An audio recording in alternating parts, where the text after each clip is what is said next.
Hello everyone, welcome back to my channel Lipas creation. আশা করছি তোমরা সবাই খুব ভালো আছো আর আমিও খুব ভালো আছি। চলে এসেছি নতুন আরো একটি ভিডিও নিয়ে। আশা করছি তোমরা আমার স্বাদের ভিডিও দেখেছো আর সবাই অনেকটা সত্যি অনেক আশীর্বাদ করেছো, আমাকে অনেক ব্লেসিং দিয়েছো, তার জন্য অনেক অনেক অনেক থ্যাংক ইউ। তোমরা এইভাবেই আমার পাশে থেকো আর আমার বেবির জন্য একটু প্রে করো, সে যাতে ভালোভাবে সুস্থভাবে এই পৃথিবীতে আসতে পারে। তো আজকের ভিডিওটা শুরু করার আগে আমি তোমাদেরকে একজনের কনসেপ্ট স্টোরিটা দেখাতে চাই। আসলে কনসেপ্ট তো অনেকেই করেছে, কিন্তু আমি একটা একটা করে দেখাতে চাই, তোমাদের বুঝতে সুবিধা হবে। তো আমি স্ক্রিনে দিয়ে দিচ্ছি এই স্টোরিটা, তোমরা একটু দেখে নাও। এর সাথে আমার কিন্তু যোগাযোগ হয় মার্চ মাসেই। তো তার ছিল প্রোল্যাকটিন হরমোন অনেকটাই হাই, কিন্তু সে কিন্তু আমার ভিডিও দেখে পিরিয়ডসের সময় দারচিনি ড্রিঙ্কটাও খেয়েছিল ওভুলেশনের জন্য এবং এক্সারসাইজও করেছিল। তারপরে কিন্তু সে আমার সমস্ত গাইডগুলো ফলো করেছে, সমস্ত টিপস ফলো করেছে, আর 1 মাসের মধ্যেই তোমরা দেখতে পাচ্ছ এই বোনটা কিন্তু পজিটিভ রেজাল্টও পেয়ে গেছে। আমি খুব হ্যাপি, তাকে অনেক অনেক অনেক কংগ্রেচুলেশনস, সে যেন খুব ভালো থাকে। আর দেখতে পাচ্ছ সেও কিন্তু প্রচুর খুশি। তো যারা যারা আমার কাছ থেকে পার্সোনাল গাইডেন্স চাচ্ছ তারা কিন্তু আমাকে হোয়াটসঅ্যাপে কন্ট্যাক্ট করতে পারো। আমার চ্যানেলের অ্যাবাউটে কিন্তু আমার হোয়াটসঅ্যাপ নাম্বারটা দেওয়া আছে, তোমরা কিন্তু সেখান থেকে গিয়ে আমার হোয়াটসঅ্যাপ নাম্বারে সাথে যোগাযোগ করতে পারো। আর আমি কিন্তু হোয়াটসঅ্যাপে তাদেরকে গাইড করছি যারা কিন্তু আমার মেম্বারশিপে জয়েন করে নিয়েছে। তো তারা কিন্তু কনসিভও করছে আস্তে আস্তে। তো তোমরা আশা করি আস্তে আস্তে দেখতে পারবে কনসিভ স্টোরিগুলো। অনেক বোনেরা কনসিভ করে গেছে, অনেক বোনেরা প্রসেসিংয়ে আছে। তো তাদের জন্য আমিও প্রে করছি তারা যেন খুব তাড়াতাড়ি কনসিভ করে যায় আর আমাকে যাতে ভালো ভালো গুড নিউজ দেয়। তো যাই হোক, ভিডিওটা এখন তাহলে শুরু করি। ভিডিও থাম্বনেল দেখে তোমরা বুঝেই গেছো আজকের ভিডিওটা কোন টপিকে হতে চলেছে। তো আজকের ভিডিওটা একটু বড়ই হবে, তার কারণ আমি আমার পিসিওডির জার্নিটা তোমাদেরকে বলবো। আমার 8 বছর পিসিওডি নিয়ে আমি কি করে কনসিভ করলাম ন্যাচারাল ভাবে, সেটাই তোমাদেরকে একটু শেয়ার করব। তার কারণ আমি হয়তো আমার জার্নিটার ব্যাপারে তোমাদেরকে বলেছি, কিন্তু তোমরা না অনেকেই আছো যে অনেক কমেন্ট সেকশনে গিয়ে কমেন্ট করছো, অনেক ভিডিওর নিচে গিয়ে, যে দিদিভাই তোমার কি পিসিওডি ছিল, দিদিভাই তোমার কনসিভ করার আগে কি কি সিমটম হয়েছিল। দেখো, আমি কিন্তু সবকিছুতে বলেছি, তা সত্ত্বেও কিন্তু অনেকে আছে যারা এখনো জানো না আমার স্টোরিটা কি। হয়তো সেই ভিডিওগুলো অনেকদিন আগে করেছি বলে পুরনো হয়ে গেছে, সেই জন্য তারা দেখতে পাচ্ছ না। তো তাদের জন্য ফ্রেশ করে আমি একটা ভিডিও বানাচ্ছি। আমার 8 বছরের পিসিওডি জার্নি থেকে আমি কি করে মুক্তি পেলাম আর কি করে একদম ন্যাচারাল ভাবে আমি মা হতে পেরেছি, মানে মা হতে যাচ্ছি। তো সেটার একটা স্টোরি তোমাদেরকে যতটা সম্ভব ছোট করে শেয়ার করার চেষ্টা করব। তো প্রথমেই বলি, যখন 2019 সাল, তখন কিন্তু আমি জানতে পারি যে আমার পিসিওডি আছে। তখন কিন্তু ডক্টরকে দেখাই, খুব ব্লিডিং হতো আমার পুরো মাস, টানা মাসের 22 থেকে 23 দিন পর্যন্ত আমার ব্লিডিং হয়েছিল। তারপরে ডক্টরের কাছে যখন যাই তখন ডক্টর কিন্তু জানায় যে আমার পিসিওডি আছে। অবশ্যই ইউএসজি রিপোর্টে ধরা পড়েছিল সেটা। তারপরে থেকে কিন্তু আমার পিরিয়ডটা ইরেগুলারও হয়ে গেছিল, যেহেতু তখন আমি আনম্যারিড ছিলাম, তো আমি সেমন একটা গুরুত্ব দেইনি।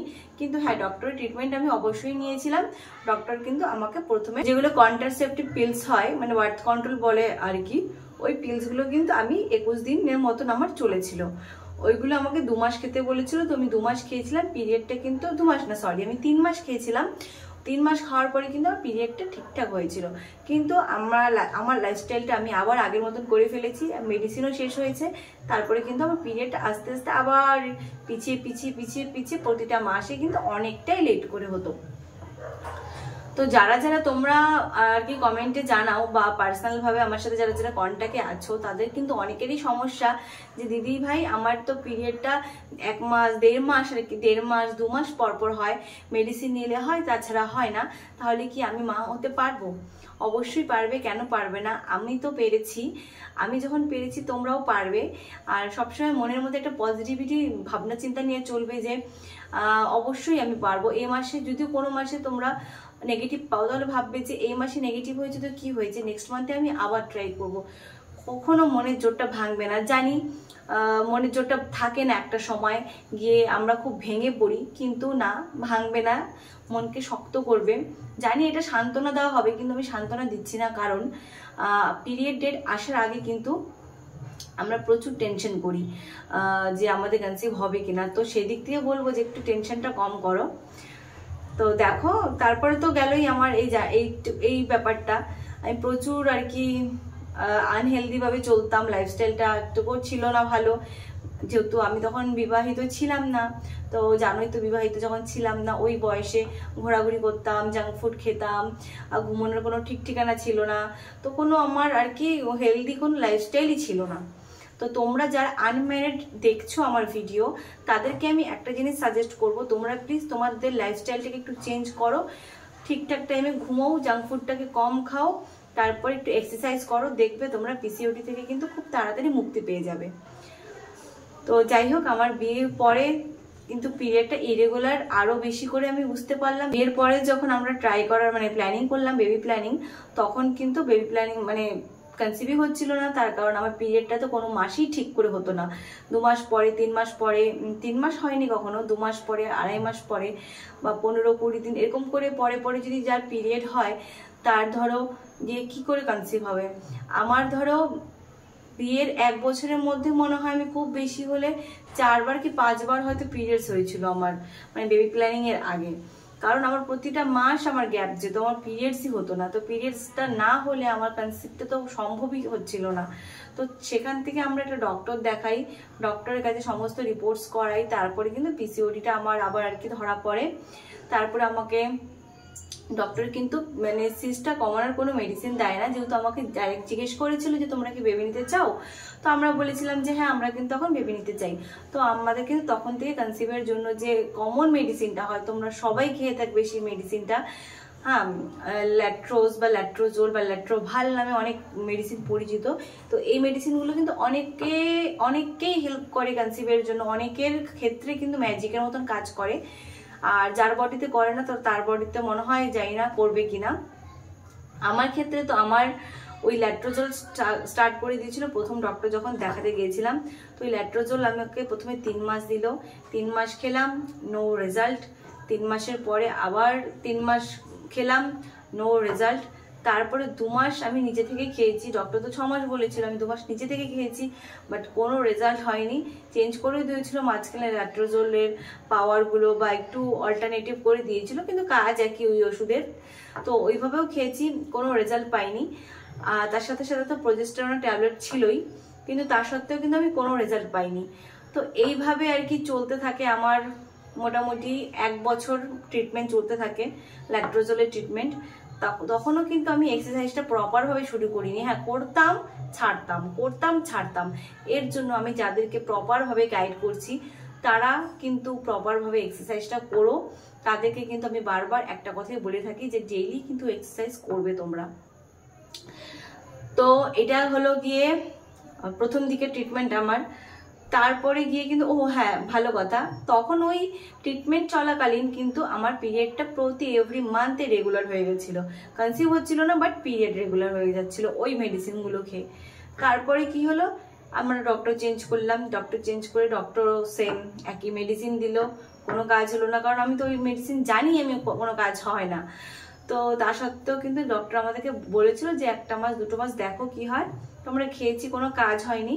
তো ডক্টর আমাদেরকে বলেছিল যে আইভিএফ করাতে, যে বললো যে এত দিকে টাইম নষ্ট না করে তোমরা কিন্তু আইভিএফটা করাতে পারো।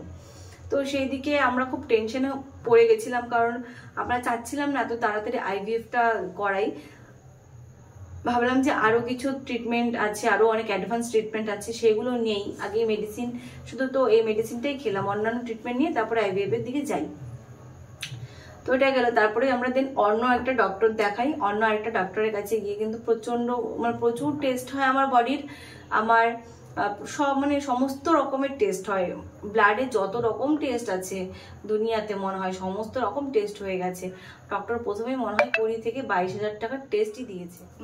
তো যাই হোক, আমি টাকার অ্যামাউন্টটাতে আসছি না, কারণ টাকার অ্যামাউন্টে কত টাকা আমাদের টোটাল খরচ হয়েছে আমার এই প্রেগনেন্সি আসার জন্য, কত টাকা আমি ট্রিটমেন্ট করিয়েছি, কি রিপোর্ট করিয়েছি, সমস্ত কিছু কিন্তু প্রচুর টাকা খরচা হয়ে গেছে। তো টাকার অ্যামাউন্টটাতে আমি এখন আসছি না। আমাদের যে টাইমটা নষ্ট হয়েছে, টাইমটা কিন্তু অনেকটা দিন ওয়েস্ট হয়ে গেছিল সেই ক্ষেত্রে। তারপর ডক্টর আমাদের সমস্ত কিছু টেস্ট করানোর পরে ডক্টর আমাকে ফার্স্ট যে মাসে আর কি গেলাম আমি, মানে থার্ড যে 3 নম্বর যে ডক্টরের কাছে, তিনি কিন্তু 1 মাসের মেডিসিন দিয়েছিল, সেটা গিয়ে নর্মাল একটা সাপ্লিমেন্ট দিয়েছিল, ওটা কোনো কনসিভের জন্য দেয়নি, আর বলেছিল ট্রাই করতে। আর হাজব্যান্ড ওয়াইফকে একটা মেডিসিন দিয়েছিল, ওইটা হয়তো কোনো ইনফেকশনের থেকে বাঁচার জন্য হয়তো দিয়ে থাকে। তো প্রথম সব মাসে আর কি ওই মেডিসিনটা আমি খেয়েছি। নেক্সট মান্থে বলেছিল পিরিয়ড আসার পরে আমাকে একটা টেস্ট করতে। প্রথম মাসে আমার ওটা চলেছিল, চলার পরে কারণ আমি পিরিয়ডের মনে হয় 10 দিন কি 11 দিনের মাথায় গেছিলাম ডক্টরের কাছে, তো ওই ওষুধটা প্রথম মাসে চলছিল। দেন বললো যে নেক্সট পিরিয়ডের ডেটে 2 নম্বর দিন থেকে আবার আসবে, একটা তোমার টেস্ট হবে। তো পরের মাসে আবার যাই, পিরিয়ড হয়ে যায়, পরের মাসে গিয়ে আমি আবার টেস্ট করাই। আমার অনেক কিছু টেস্ট হয় ব্লাডের, পিরিয়ডের 2 নম্বর 3 নম্বর দিনগুলোতে হাজবেন্ডেরও টেস্ট হয়। তো সেখানটাতেও অনেক রিপোর্ট করানো হয়, ওই মাসে আমাকে অনেক মেডিসিনও দেয়। তারপরে বললো নেক্সট মান্থ থেকে আর কি মেডিসিন স্টার্ট হলো আমার, ওই আবার ল্যাট্রোজোল। আমি ভাবলাম ওইখানে হয়তো উন্নত কিছু একটা পাবো, কিন্তু সেই একই ধরনের মেডিসিন। মানে দেখো ওই ল্যাট্রোজোল বাদে আরও অনেক ওষুধ দিয়েছিল। সত্যি ওই ডক্টরের কাছে, মানে অন্যান্য ডক্টর আমাকে এত মেডিসিন দেয়নি, যে ডক্টরের কাছে আমি লাস্ট টাইম গেছিলাম উনি আমাকে প্রচুর মেডিসিন দিয়েছিল। তো ওই সমস্ত ওষুধ খেয়ে কিন্তু আমার পিরিয়ডটা আসেনি, কনসিভ হয়নি। তারপরে মাসেও আমার বলেছিল যে এটা খাও আবার, দেখো নাহলে নেক্সট মান্থে একটা HSG টেস্ট করাও। তো সেইভাবে আমরা পিরিয়ডের 7 নম্বর দিনে HSG টেস্ট করাতে যাই। HSG টেস্ট করানোর পরে দেখা যায় আমার টিউবও ওপেন আছে, সমস্ত কিছু ঠিক আছে, তাও কেন কনসিভ হচ্ছে না। তো ডক্টর বললো যে তুমি তাহলে এই মাসের পরের মাসে তাহলে তুমি একটা ফলিকিউলার স্টাডি করানো হবে তোমার, মানে এগুলো আমাকে চেক করানো হবে। তো তারপরে আমরা এগ চেক করানোর জন্য আবার 1 মাস ওয়েট করি, এগ চেক করাতে যাই। মানে তোমরা বুঝতে পারছো কতটা ধৈর্য ধরতে হয় একটা ডক্টরের কাছে কিন্তু ভিজিট করতে গেলে। আর তোমরা কিন্তু ফুট করে ডক্টর চেঞ্জ করবে না, যে ভুলগুলো আমি করেছি, ফুট করে ডক্টর কিন্তু একদম চেঞ্জ করা যাবে না। ডক্টরের কিছু টাইম থাকে, ডক্টর হয়তো স্টেপ বাই স্টেপ অনেকে ট্রিটমেন্ট করে। যেহেতু আমাদের রিপোর্ট উনি সমস্ত কিছু চেক করে, তো ওনারা ভালো বোঝে যে এরপরে তোমাকে কি কি স্টেপগুলো করতে হবে ট্রিটমেন্টের জন্য। তো ফলিকুলার স্টাডিটা করিয়ে দেখলো, তখন আমাকে যে ডক্টর বললো যে তোমার দেখো এগের সাইজ তো ঠিকঠাক এসছে, কিন্তু তোমার এগ কিন্তু ঠেসে রয়েছে। এখন ও র্যাপচার করার জন্য আমি একটা ইনজেকশন দেবো, কিন্তু এটা তোমার গিয়ে র্যাপচার হবে কিনা গ্যারান্টি দিতে পারছি না, তার কারণ তোমার এগুলো কিন্তু ঠেসে রয়েছে, খুবই আর কি লেগে রয়েছে একটার গায়ের সাথে আরেকটা, তুমি কিন্তু একটু স্লিম হও। এই অ্যাডভাইসটা কিন্তু ডক্টর আমাকে বলেছিল। না হলে তুমি নেক্সট মান্থে 1 মাস ওয়েট করো, পরে কিন্তু আসো, পুজোর পরে ল্যাপ্রোস্কোপি করা হবে। তো এইটা ছিল ডক্টরের অ্যাডভাইস, লাস্ট অ্যাডভাইস। তারপরে কিন্তু আমরা ওই ডক্টরের কাছে আর যাইনি, ওই মাসেও কনসিভ হয়নি, আর যাইও নি ডক্টরের কাছে। তারপরে গিয়ে কিন্তু 1 মাস ওয়েট করার পরে তারপরে হচ্ছে আমি ডেইলি এক্সারসাইজ শুরু করি, তারপর লাইফস্টাইল চেঞ্জ করি।